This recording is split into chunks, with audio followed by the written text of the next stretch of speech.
Okay.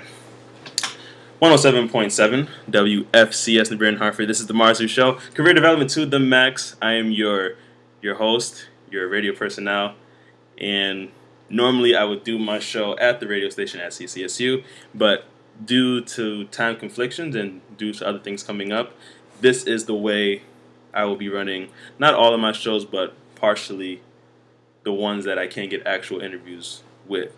And so through technology and the growing field of it, we're able to do this interview via Skype.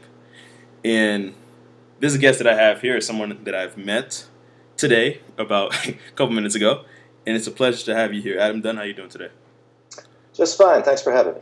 Want to thank you for clearing out your time to actually do this interview, and I want to apologize that we couldn't get anybody to actually do the interview at the radio station. But now with the YouTubes and the social media, this is just as good as doing this if you were in the radio station. Yep, let's do it. And so you are the author of the novels Rivers of Gold, The Big Dogs, and Saint Underground, and the forthcoming novel, The Unfathomable Deep.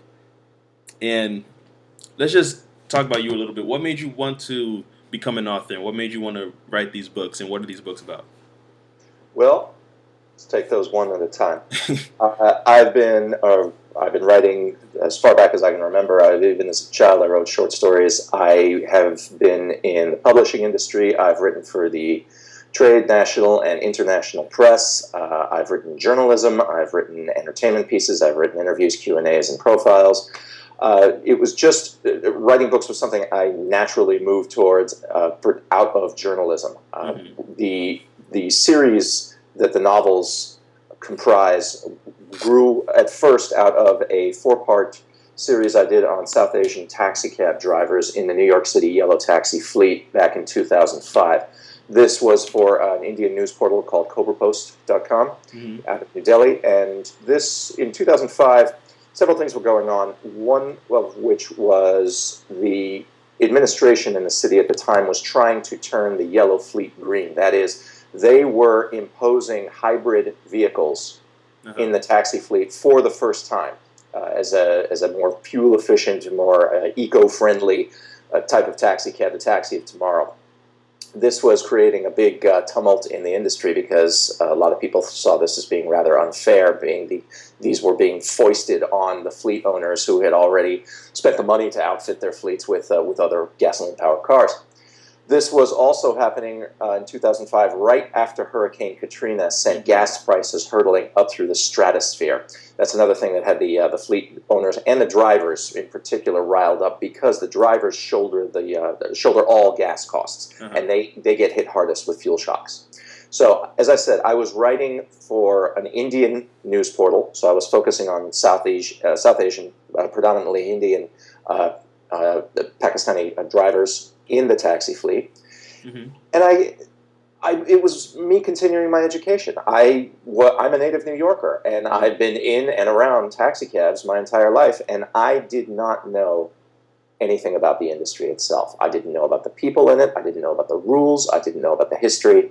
And this was me able to literally submerge myself in it. For an entire summer, I was living taxi cabs. I was hanging around taxi garages. I was interviewing drivers and fleet owners and medallion brokers and shop foremen.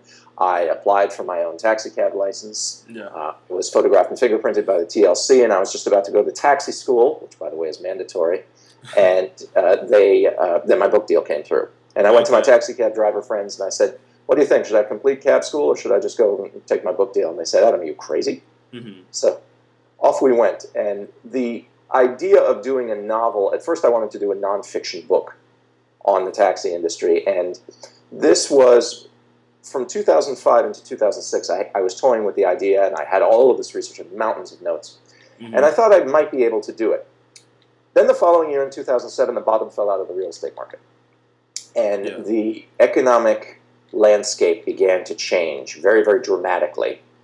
And it wasn't the complete avalanche that would happen the following year, not yet.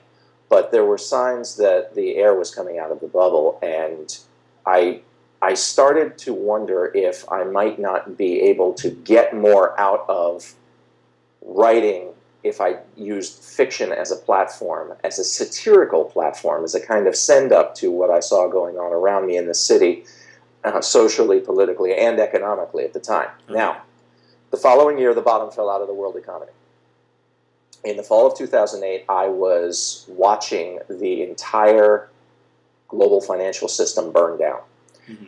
And I had my series. I knew then that there was no way I was going to write nonfiction. Nonfiction events would evolve much, much faster than I would be able to set them down. What I could do instead was I could present my view of how the city works, operates, and goes through its kind of contortions when the economic thumbscrews really get turned down tight. And I had this idea for a cop in a cab named Santiago, and once the crash hit, all of the other characters in my world of New York City the day after tomorrow just appeared. It was a very, very rapid process, and I started banging out page after page, chapter after chapter, very, very rapidly.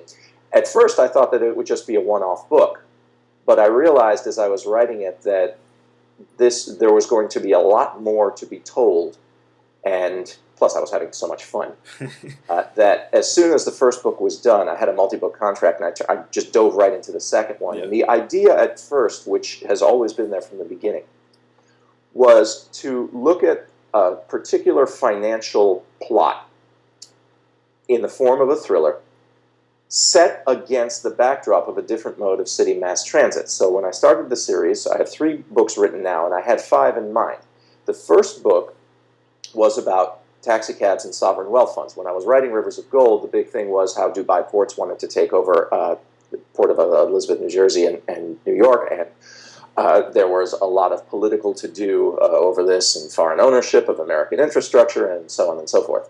Sovereign wealth funds were getting a lot of press, also because as everybody, there was you would have foreign sovereign wealth funds, also from Dubai, for example, buying up the W Hotel, or a soccer team. A lot of money sloshing around. This was before the crash, mind you. So the second book, when I moved into it, was buses and fraud. While I was writing the book, the Galleon hedge fund case broke, and I realized that I was sort of being events were trying to overtake me, and I was sort of riding the wave, because I was writing about a fictional hedge fund being used for some very, very dangerous, nefarious purposes. And while this is happening, the Galleon case is all over the front page every single day. So the third book, out of that, I knew that I wanted to get into shadow banking. I wasn't sure how to do it. And this third book is Saint Underdog, correct?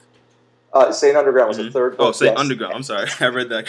I saw Big Dogs and then Saint Underground. Okay. Right. Saint Underground was book number 3, and that is all about subways and shadow banking. Shadow banking, for the last year and a half, I've been following it as it explodes all over from Asia and just ripples west, to the point where you have, in this country, student loan debt has eclipsed car loans and even jumbo mortgages as the predominant form of the American religion of better living through credit, and it is primarily being facilitated by non-bank lenders, because banks have been, ever since Dodd-Frank was made law 6 years ago, banks have been squeezed so tightly by ever-increasing regulations, and there's more coming down the pipe right now, that they simply cannot afford to make loans to individuals, small businesses, or in some cases even students, because it's not profitable enough for them. Their hands are too tied. They can't underwrite loans in a profitable way. So you have the rise of all of these non-bank lending agencies,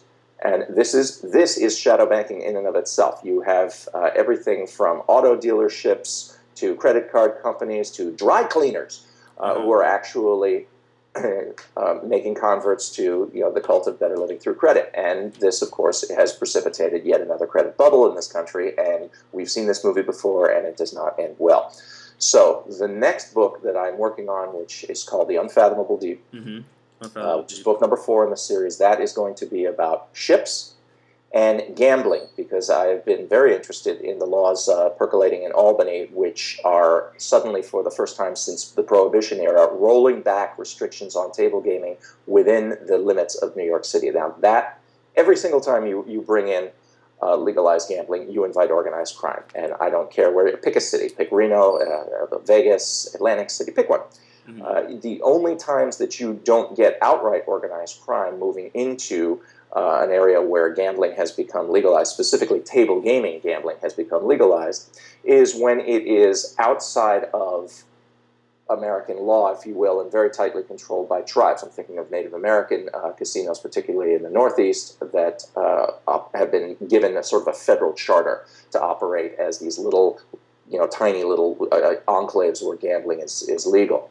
But anytime that you have gambling inside of a municipality, guess what happens? And guess who comes to the party? So I'm going to be looking at that, but I'm also very interested in the maritime infrastructure surrounding New York City. After all, Manhattan is an island. It imports everything, including its food, which is something that I touched on in St. Underground, where I describe an outbreak of cannibalism in the city and what might precipitate that. And shipping is going to involve, obviously, the flow of goods, but also how shipping can be very easily penetrated by organized crime, by transnational crime cartels, and of course by terrorist cells to move all sorts of contraband into the United States, and particularly close to a very large soft target like New York City.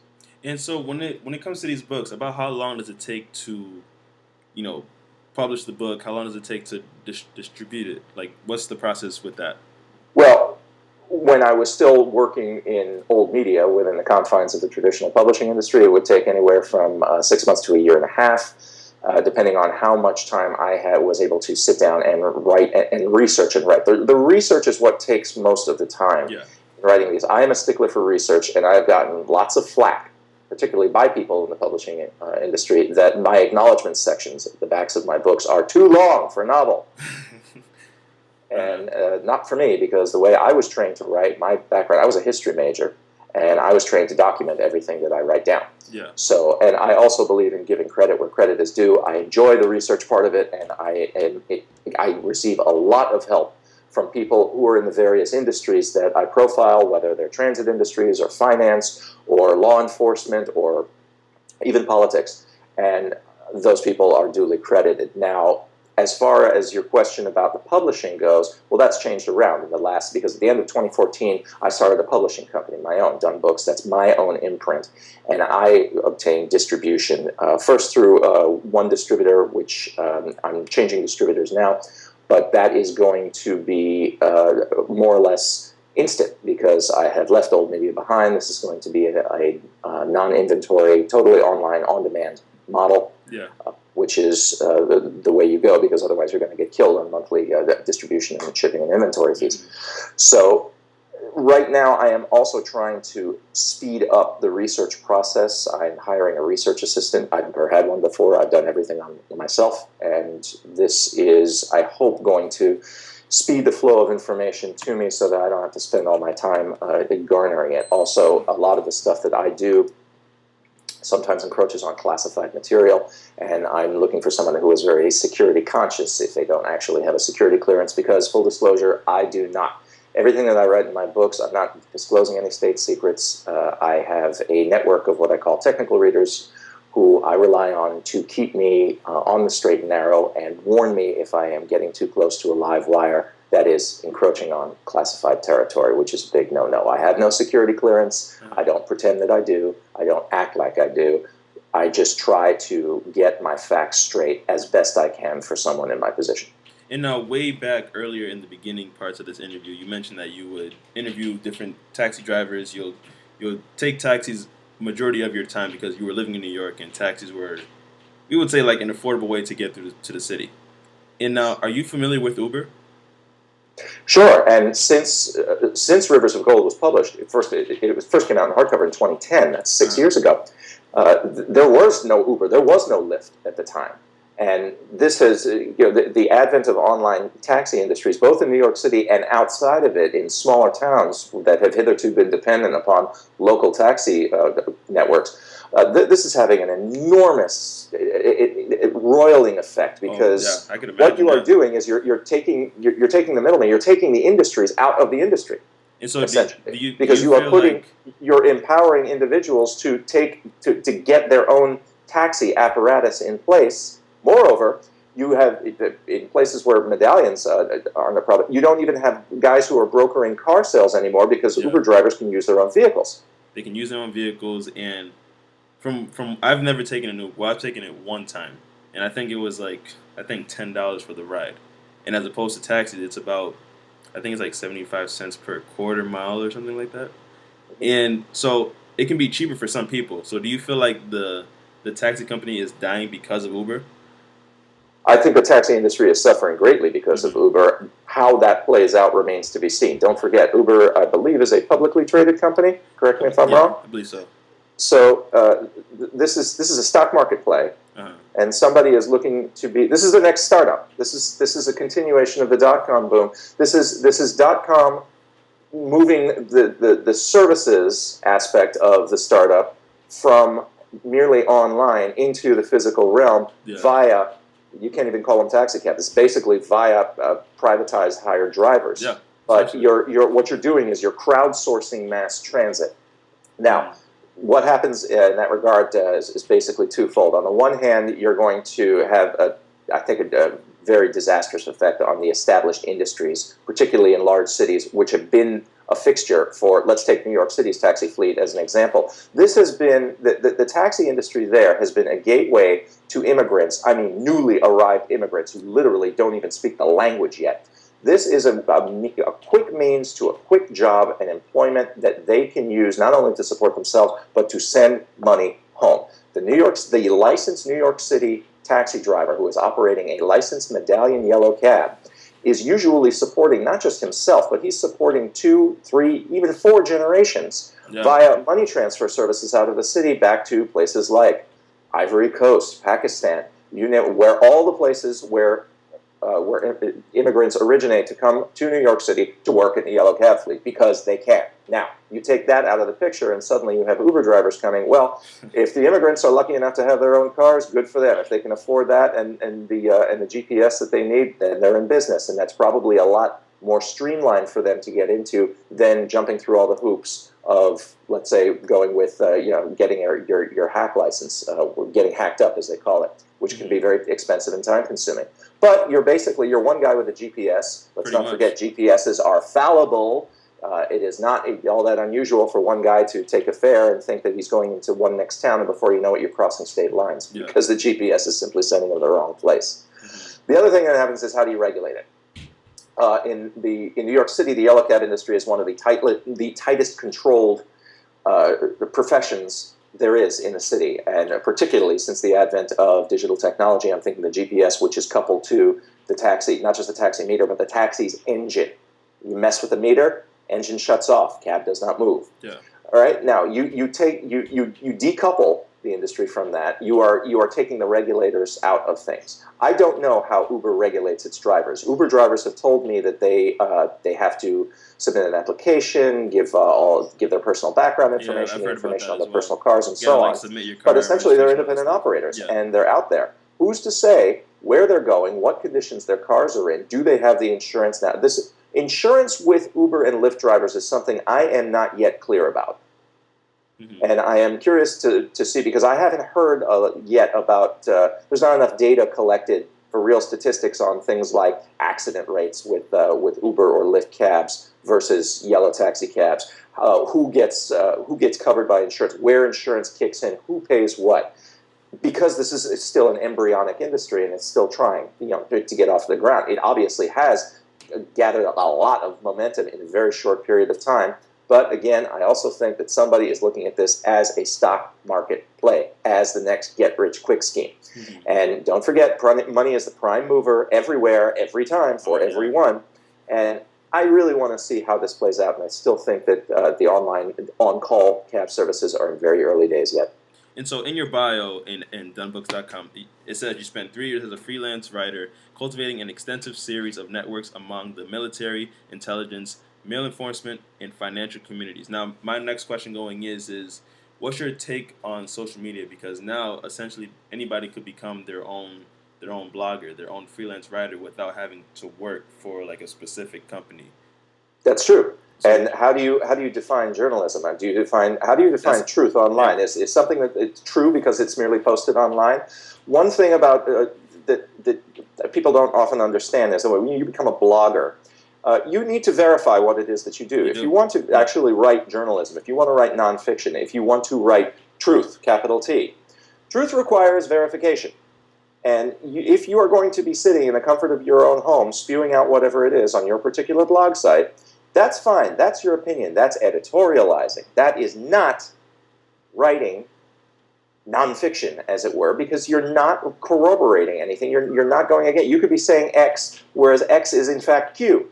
And who is to say otherwise? Well, whoever is going to be reading your blog, for one thing, they're going to say, wait a minute, Mr. Arzu, everything that you're talking about actually has been countered, and here are all the sources. I believe in documenting sources, and this is the difference. Now, you don't necessarily have to, let's say, go to journalism school, get a journalism degree. I know people who have had bylines in some very high-profile publications for years, never got a J school degree.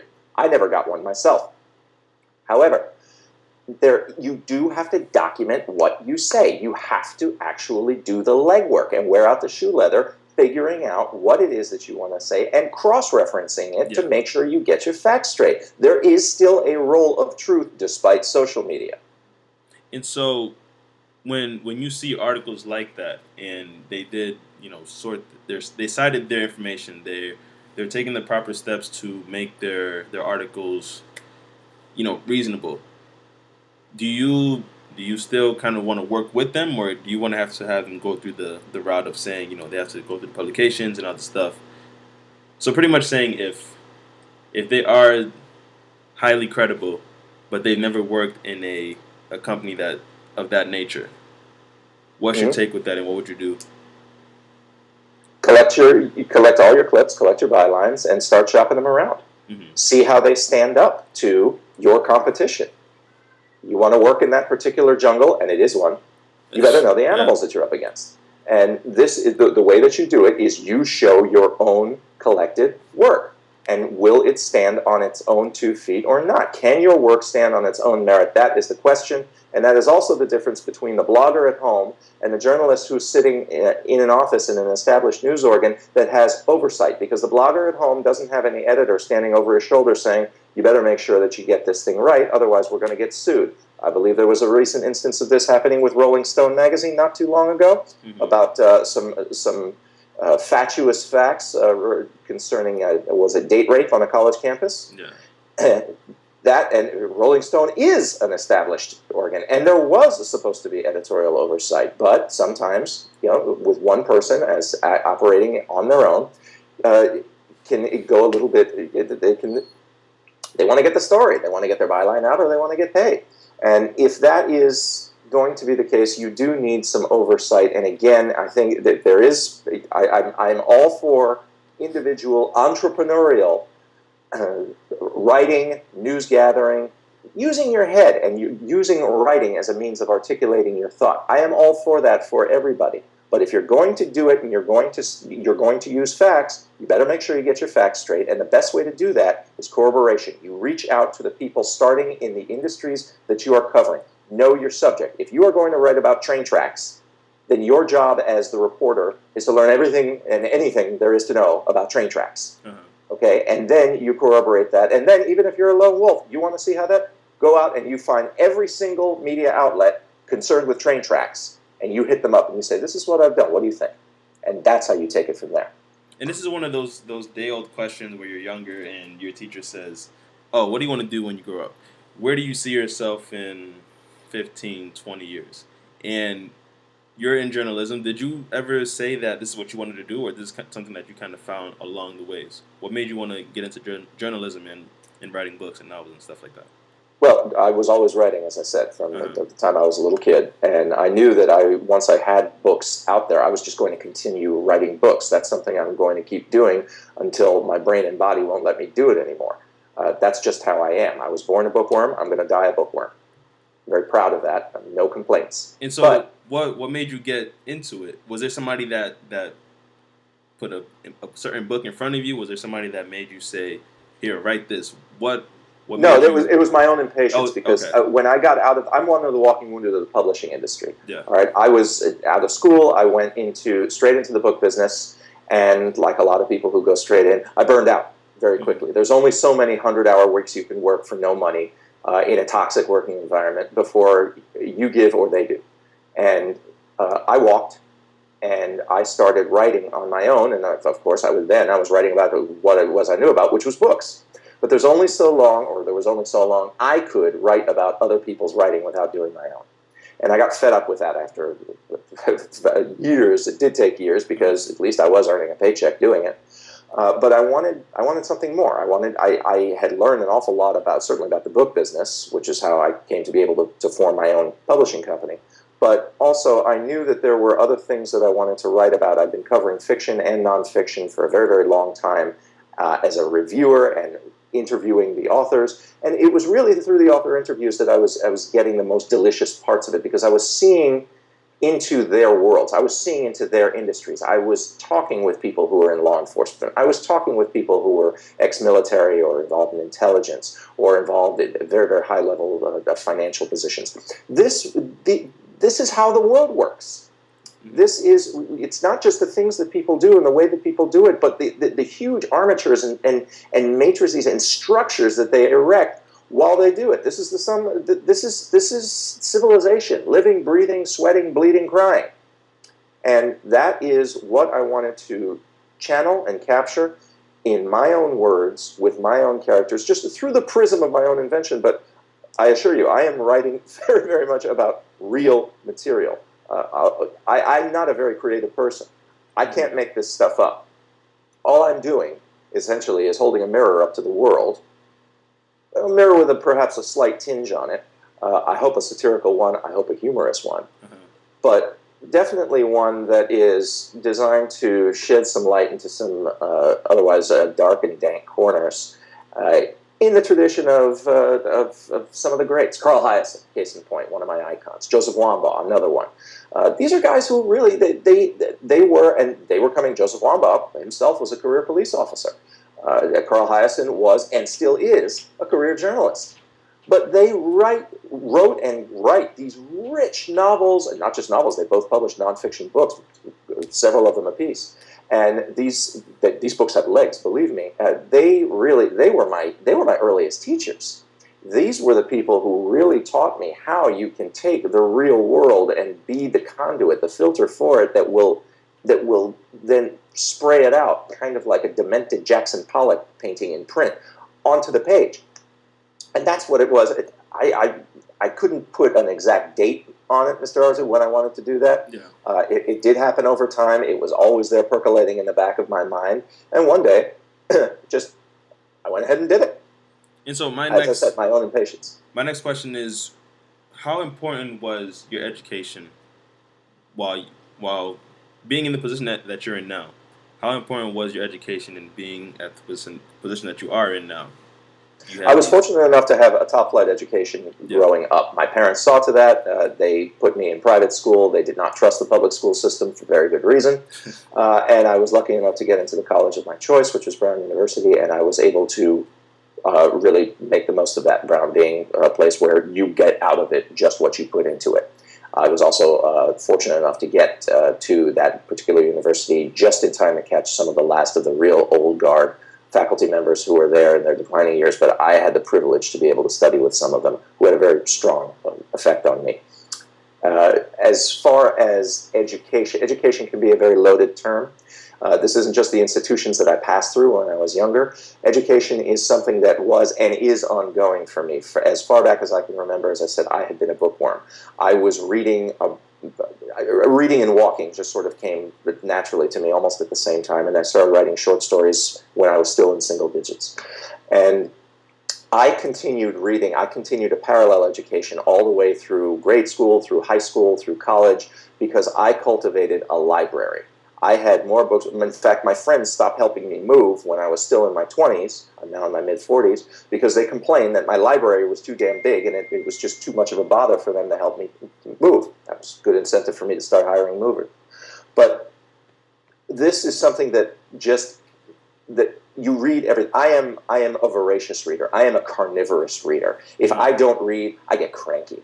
I really feel withdrawal. And this is I have a lot of interest in a lot of different realms, and I have learned. This has been the advent of technology. I have learned to be able to access those realms a lot better than I used to. But being that I grew up in the pre-digital dark age, I learned how to use a standing, very long time honored, cherished institution called the library system. I learned how to do that when I was very young, and I still do it. I've written 2 whole books sitting in libraries. I am all for lending libraries, and I certainly hope they don't go extinct in my lifetime the way privacy has. But education is still, through journalism, education certainly was my continuing ed course, because I was finding out about all the professions that I now write about in my books by interacting with the people who actually do them, by immersing myself in them, and really getting out and getting your arms in up to the shoulders in the muck and the nitty gritty of your subject matter. That is the best way to continue one's education. It is through immersion, not sitting at a desk. And so my next question is that just by looking in the background, you have a lot of books, you have a lot of articles, and nowadays we have this. I have all my notes here. You can actually get books off of these tablets, which I find amazing now because you can really get almost any book that's out there. And so, what's your feel on technology? And almost nowadays, with me going to school, not many students take out books in the library because we can get it digitally and we can find other ways to get these books. So sadly enough, because that's first of all, reliance on technology. Let's take the cell phone as an instance. In the course of my lifetime, since cell phones were introduced, suddenly everybody has lost a vital piece of their brain. They can no longer remember telephone numbers. They just don't. If they don't have it stored in some little screen that they can touch, they can't bring it up. They can't recall it themselves. Mm-hmm. That kind of recall, that's a way that we take in, process, and store information in our long-term memory, in the most complex computer that has ever been devised, one that we still have not fully figured out yet. And the reliance on technology, I think, is, in the long run, very, very self-destructive. For one thing, if you put everything on that little glowing device you just held up in front of the camera, what happens when that breaks?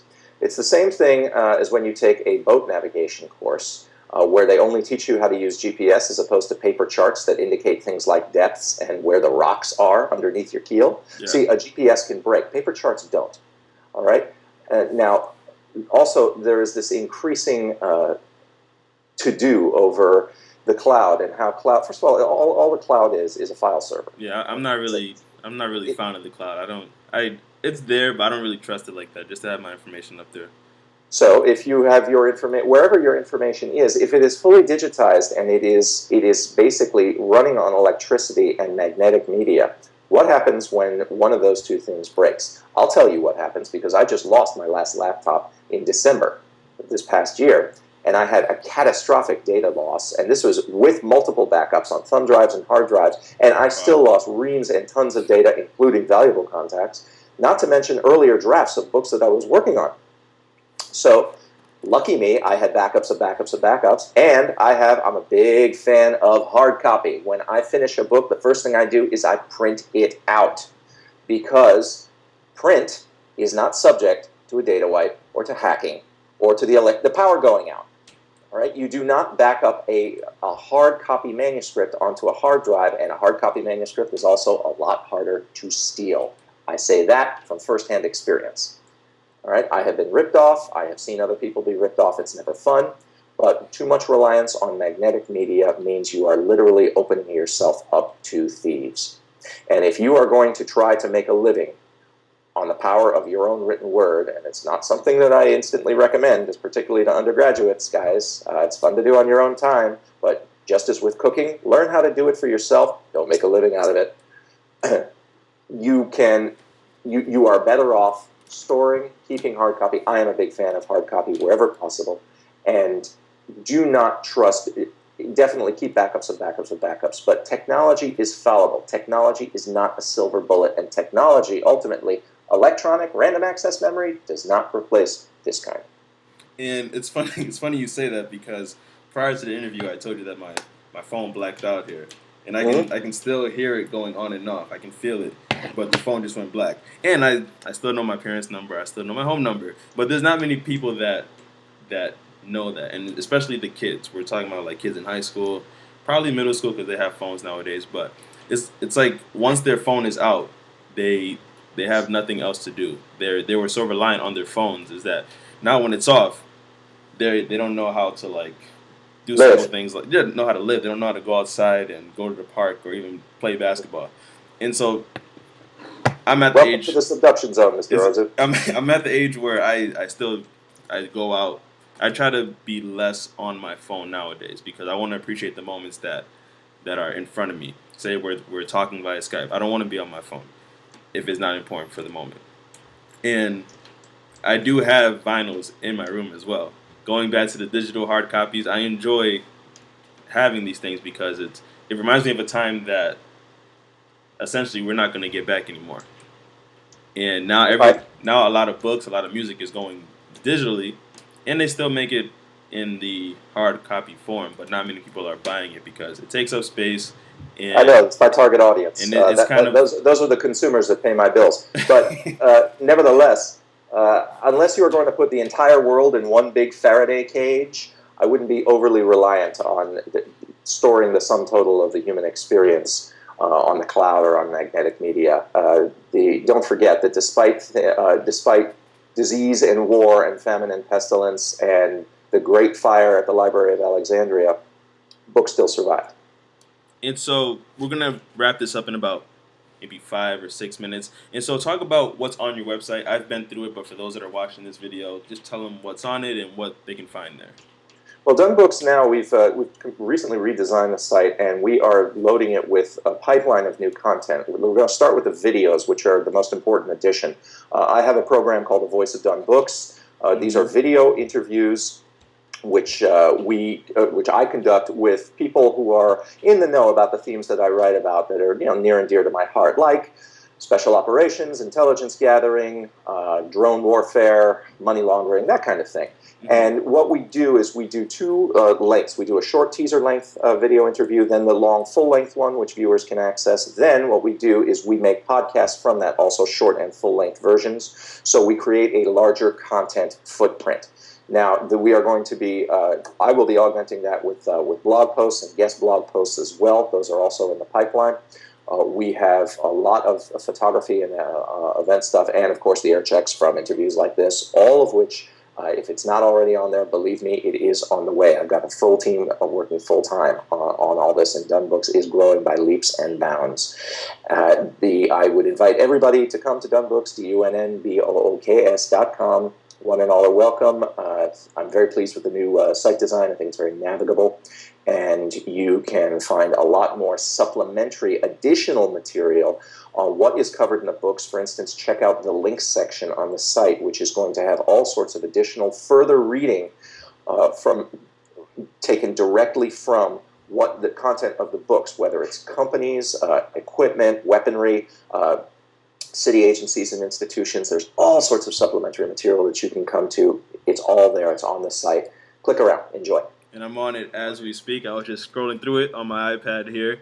And so you being in the journalism field, I'm going to school at Central Connecticut State University here in New Britain, Connecticut. And I know a lot of students that are going into journalism. So for those people that are trying to make a living through the journalism field, and you're in it, what's something that you can tell these potential students that are looking to go out there and do something? Get your facts straight. Don't trust anybody because they will savage your rep and they will steal your ideas. Keep those to yourself. Always use hard copy, save all your tapes. But mainly, work on getting your facts straight before you put pen to paper. Oh, man, I'm dating myself. Before you start on the keyboard. Adam Dunn, thank you for your time. I will shake your hand if we can find a way to do that. But, of course, it's always a pleasure to have you here and doing this interview, and I'm looking forward to talking to you very soon, and we can make things happen. Alrighty. Thanks for having me. No problem. And, of course, Twitter, IG, Snap, MKARZU. If you can find me one, you can find me across the board. Always positive, never negative, because what goes up does not come down.